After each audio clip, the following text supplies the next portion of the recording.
From turning a young cricketer into a confident sportsman and a responsible adult, the obsession with results can have a diametrically opposite effect.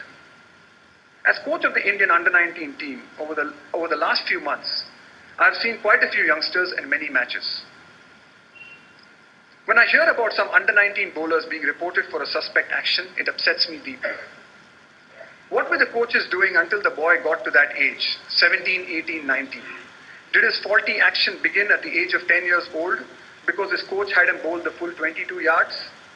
Then as he grew up, did his next bunch of coaches just let it go because the boy kept getting wickets and winning them tournaments? So at 19, when an eager, hard-working boy could have played the Junior World Cup, he is left trying to correct his action instead. Did this collection of short-term goals achieved through shortcuts hurt the child because as adults we turned a blind eye? Like the issue of bowling actions, it is a similar emphasis on short-term results that has led to the scourge of overage players in junior matches. That entire exercise begins when a coach alters a player's date of birth so he can take part in a local tournament. The parents are happy to accept the value of an extra year or two, particularly in junior cricket and academically at middle school. The truth is that the player who has faked his age might make it to the junior level not necessarily because he's better or more talented, but because he's stronger and bigger. We all know how much of a difference a couple of years can make at that age. That incident will have another ripple effect.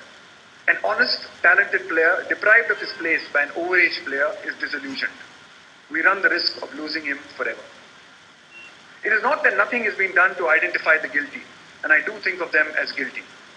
Like in the KSCA, a child's birth certificate is valid only if it's dated within 2 years of the child's birth.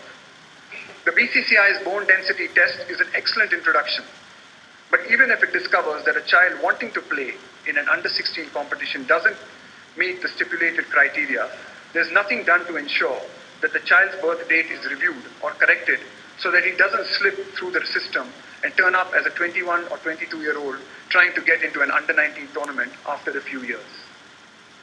How can we work through this loophole?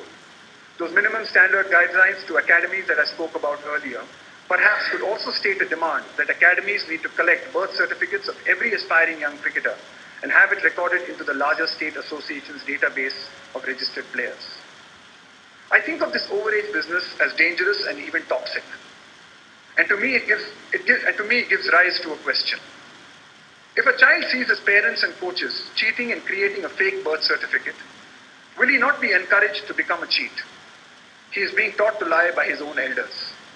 At 14, it may be in the matter of the age criteria.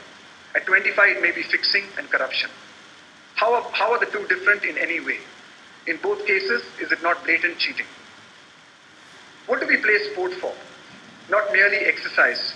We could run forever on a cross trainer or on an exercise bike. We play sport for the all-round lessons it teaches us. I strongly believe that these young kids are the first generation of Indians who could be growing up without a deep personal connection to the game, because they have other options. My generation, the post-1983 generation, grew up with cricket and cinema as our only forms of leisure. Cricket was talked about, watched on television, at home, or played at an amateur level. At picnics, we went to matches with our fathers, uncles, and cousins. Today's children have many, many other options. They will grow up to be the thought leaders and opinion makers and fund managers of the future. It is why Indian cricket must reintroduce its children to the game and its magic all over again. They are a very, very serious audience.